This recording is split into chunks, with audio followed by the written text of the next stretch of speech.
حضرت ابراہیم بن ادہم بڑے بلند پایا ولی کامل تھے،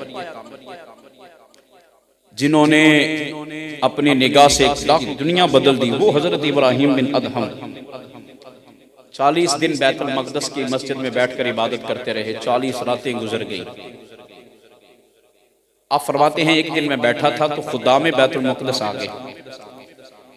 رات کا وقت مسجد بیت المقدس کے دروازے کو بند کر دیا جاتا تھا، تو لوگوں کو وہ نکالنے لگے، چلو اب گھر جا کے عبادت کرو، مسجد کو بند کرنا ہے۔ آپ فرماتے ہیں انہوں نے مسجد سے لوگوں کو نکالنا شروع کیا۔ میں نے جب دیکھا نا کہ خدام کی میری طرف سے توجہ ہٹ گئی ہے، میں دوڑ کے جا کے ایک چٹائی کا سہارا لے کے چھپ کے بیٹھ گیا۔ آپ فرماتے ہیں سارے چلے گئے، میں بیٹھا رہا، دروازہ بند کر دیا گیا، میں وہیں بیٹھا چٹائی کے نیچے اپنے ذکر و فکر میں مصروف ہو گیا۔ آپ فرماتے ہیں کہ رات آخری حصے میں داخل ہوئی نا تو اچانک بیت المقدس کا دروازہ کھل گیا، 40 نورانی چہرے والے لوگوں کی جماعت مسجد کے اندر داخل ہو گئی، ٹاٹ کے لباس ہیں، سہنے چہرے ہیں، آگے ان کے سپہ سالار ہیں، ان کے رہنما ہیں، رہبر ہیں جو پہلے مسجد میں داخل ہوئے۔ آپ فرماتے میں نے چٹائی کو ہٹایا، میں نے دیکھنا شروع کیا کہ آخر ماجرا کیا ہے۔ فرماتے جب وہ مسجد میں داخل ہوئے خود بخود ہی بیت المقدس کا دروازہ بند ہو گیا، تو جو ان کے سپہ سالار تھے، جو ان کے رہبر تھے، جو ان کے امام تھے، جو ان کے شیخ کامل تھے، وہ مصلی پہ چلے گئے۔ پیچھے 40 افراد کی جماعت نے صفیں بنا لی اور اپنی نماز پڑھی تو وہیں پہ حلقہ بنا کے بیٹھ گئے۔ حضرت ابراہیم بن ادہم فرماتے ہیں کہ جب وہ بیٹھے نا تو وہ محراب کے پاس واپس میں باتیں کرنے لگے۔ میں نے توجہ دی کہ یہ گفتگو کیا کرتے ہیں۔ علامہ سپوری نے نزہہ کے اندر لکھا ہے، آپ فرماتے ہیں میں نے پہلی بات سنی کہ کسی کہنے والے نے کہا حضور اس وقت بیت المقدس کے اندر مسجد اقصی کے اندر ایک شخص ایسا بھی ہے جو موجود ہے لیکن ہماری جماعت کا حصہ نہیں ہے۔ آپ فرماتے میں حیران ہوا کہ مجھے انہوں نے دیکھا ہی نہیں ہے، لیکن میرے بارے میں جانتے ہیں کہ ہمارے علاوہ بھی کوئی مسجد میں موجود ہے۔ آپ فرماتے جب اس نے کہا نا کہ حضور اس وقت ہماری مسجد میں جہاں ہم بیٹھے ہیں ہم 40 ہیں، ایک آپ ہیں، یعنی اپنے پیر و مرشد اپنے شیخ کامل کو کہنے لگے، لیکن اس کے علاوہ بھی ایک بندہ ہے جو ہماری جماعت کا حصہ نہیں ہے لیکن مسجد میں موجود ہے۔ تو شیخ کامل پیشوا بولے مصلی سے، انہوں نے کہا تم نے ٹھیک کہا ہے، اس وقت ہم 40 کے علاوہ بھی ایک شخص ہے جو مسجد میں موجود ہے۔ حضرت ابراہیم بن ادہم فرماتے ہیں میں نے زندگی میں کبھی ان بزرگوں کو نہیں دیکھا، میں نے زندگی میں کبھی ان بزرگوں سے کلام نہیں کیا جو مصلی پہ بیٹھ کے اپنے عقیدت مندوں کی باتیں سن رہے تھے، میں نے زندگی میں انہیں نہیں دیکھا، لیکن جب انہوں نے اپنے مرید کی بات سنی نا تو انہوں نے جواب دیا ہاں بیٹھا ہے، لیکن تم یہ بھی یاد رکھو بیٹھنے والا کوئی معمولی نہیں ہے، اللہ نے اسے ولایت کا تاج عطا فرما دیا ہے۔ وہ ابراہیم بن ادہم ہے جو ابھی بیت المقدس میں بیٹھا ہے لیکن ہماری جماعت کا حصہ نہیں ہے، ہماری جماعت میں نہیں ہے، ہماری جماعت سے باہر ہے، لیکن ہے وہ بیت المقدس میں موجود ابھی۔ اور یہ بھی یاد رکھنا یہ کوئی معمولی سا فرد نہیں ہے، یہ مکہ کی سرزمین کا شہزادہ ایسا ہے جس کی نگاہ میں رب نے اتنی برکت رکھی ہے، یہ نگاہ اٹھاتا ہے، اس کی نگاہ کی وجہ سے میرا رب گناہوں سے لوگوں کو ہٹا کے جنت کے راستے پہ لا کے جنت کا داخلہ عطا فرما دیتا ہے۔ یہ ابراہیم اس وقت مسجد میں بیٹھے ہیں۔ آپ فرماتے ہیں میں نے پھر اور توجہ کی کہ میری بات ہو رہی ہے۔ آپ فرماتے پھر انہوں نے ساتھ ایک اور بات کی، انہوں نے کہا کہ یہ آج کا نہیں بیٹھا ادھر، اسے 40 راتیں ہو گئی ہیں، یہ 40 راتیں سے یہاں بیٹھا ہے اور ساری رات رب کی عبادت کرتا ہے، لیکن مزے کی بات ہے ساری رات عبادت کرتا ہے، اس کے دل کو پھر بھی اطمینان نہیں مل رہا، اس کے دل کو پھر بھی سرور نہیں مل رہا، عبادت کی لذت نہیں مل رہی ہے۔ حضرت ابراہیم بن ادہم فرماتے ہیں کہ میں حیران، میں جانتا ہی نہیں ان کو، میں نے کبھی دیکھا ہی نہیں ان کو، لیکن میرے بارے میں میری دل کی بات نہیں کافیت ہے جو فقط میں ہی جانتا ہوں کہ میں 40 دن سے عبادت کر رہا ہوں لیکن مجھے لذت نہیں ہے عبادت کی، لیکن صاحب بصیرت تھے، میرے دل کی باتوں کو جان لیا اور مریدوں کے کہنے لگے کہ یہ جو بیٹھا ہے نا، یہ جو ابھی بیٹھا ہے یہ 40 راتوں سے عبادت کر رہا ہے لیکن اس کے دل کو چین نہیں مل رہا۔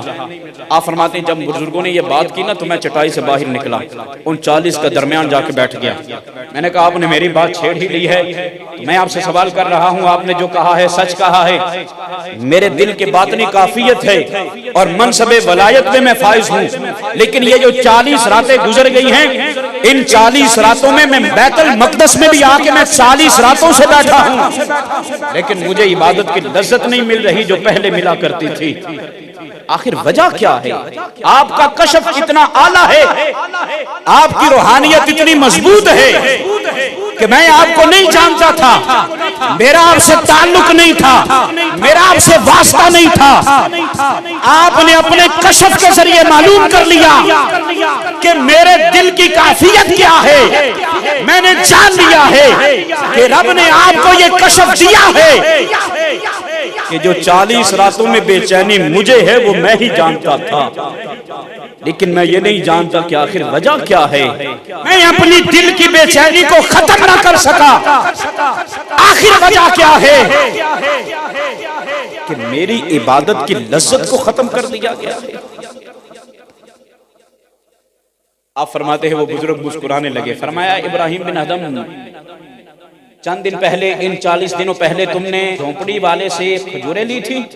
اب یہ جملے توجہ والے ہیں اور میرے سمیت سب کو اپنے گریبان میں جھانکنا چاہیے۔ ہاں حضور لیے تھے، اور میں اس وقت کیا ہوا تھا جب تم نے وہ جھونپڑی والے سے کھجوریں لی تھی؟ حضور ہوا کیا تھا، اس نے، میں نے کھجوریں مانگی، اس نے مجھے دے دیے، جو اس کا ترازو تھا اس نے اپنے ترازو کے مطابق میری ڈیمانڈ کو پورا کر دیا، میں نے اس کی قیمت اسے دے دی۔ فرمایا نہیں، یاد کرو بیچ میں کیا ہوا تھا۔ اب فرماتے ہیں میں پھر گہرائی میں پڑ گیا، آخر کیا معاملہ اس وقت ہوا تھا؟ حضور میں نہیں سمجھ پا رہا، میں نے مانگے تھے انہوں نے مجھے دے دیے، میری جو ڈیمانڈ تھی اس نے پوری کر دی ہے، میں نے اس کی ڈیمانڈ کو پورا کر دیا۔ آپ نے فرمایا نہیں، اس لمحے میں جاؤ سوچو کیا ہوا تھا۔ آپ نے عرض کی حضور میں نہیں جان سکا۔ فرمایا جب چھوارے یا کھجورے لے رہے تھے ان میں سے کچھ زمین پر گرے تھے؟ حضور 2 کھجوریں زمین پہ گری تھی۔ میں کیا کیا ان کا؟ حضور میں نے اٹھا کے وہ کھجوریں کھا لی۔ میں کیوں کھائیں؟ حضور میں نے گمان کیا کہ یہ 2 کھجوریں میرے سامان سے گری ہیں۔ آپ نے فرمایا ابراہیم بن ادھم، اتنے بڑے منصب پر بیٹھ کر اتنی بڑی بے احتیاطی، وہ جو 2 کھجوریں گری تھی وہ تیری نہیں تھی، اس جھونپڑی والے کے سودے کی تھی۔ تیرا سودا پورا تھا، تیرا سودا جو طے ہوا تھا وہ پورا ہو گیا تھا۔ یہ 2 کھجوریں جو زمین پر گری تھی اور تو نے یہ گمان کیا کہ یہ 2 کھجوریں میرے سامان سے گری ہیں اور یہ گمان کر کے تو نے یہ 2 کھجوریں کھا لی۔ فرمایا ابراہیم بن ادھم، جتنا بڑا تیرا اعزاز ہے، جتنا بڑا تیرا منصب ہے، جتنا رب نے تجھے ولایت کا تاج دیا ہے، اتنی ہی بڑی بے احتیاطی کر دی ہے۔ یہ 2 کھجوریں تیری نہیں تھی، اس جھونپڑی والے کی تھی۔ یہ 2 کھجوریں تیرے لیے جائز نہیں تھی، حق اس کا تھا۔ جس دن سے تو نے یہ 2 کھجوریں اپنے پیٹ کا حصہ بنایا ہے، ارے یہی وجہ ہے، اسی دن سے اللہ نے تیری عبادت کی لذت کو ختم کر دیا ہے، تیری عبادت کے سرور کو ختم کر دیا ہے۔ حضور حل کیا ہے؟ فرمایا واپس جا کے جھونپڑی والے کو اس 2 کھجوروں کی قیمت ادا کر۔ جب 2 کھجوروں کی قیمت ادا کرے گا، اس کی وجہ سے میرا رب راضی ہو کے تجھے تیری عبادت کی لذت بھی واپس عطا فرما دے گا۔ فرمایا تیری عبادت کی لذت کبھی تجھے نہیں دی جائے گی۔ اب سب سوچو، یہ 2 کھجوروں کا مسئلہ تھا اور تھی بھی غلط فہمی۔ امام فرماتے ہیں تھی بھی غلط فہمی، جانتے نہیں تھے، یہ جان بوجھ کے نہیں تھا مسئلہ۔ غلط فہمی ہو گئی کہ سوچا کہ یہ میں نے سامان لیا ہے، 2 کھجوریں میرے سامان سے گری تھی، جبکہ تھی نہیں، تھی دکاندار کی۔ فرمایا سودا میں نے گمان کیا لیکن میرا تھا نہیں۔ سزا کتنی بڑی ملی؟ فرمایا جب میں مصلی پہ کھڑا ہوتا تھا تو رب میرے لیے حجابات کو کھول دیتا تھا، عبادت کی لذت محسوس کرتا تھا۔ لیکن فرمایا 40 راتیں گزر گئی، رو رو کے رب سے لذت مانگ رہا ہوں، لذت نہیں ملی۔ وجہ کیا تھی؟ کہ لقمے کی طرف توجہ نہیں تھی۔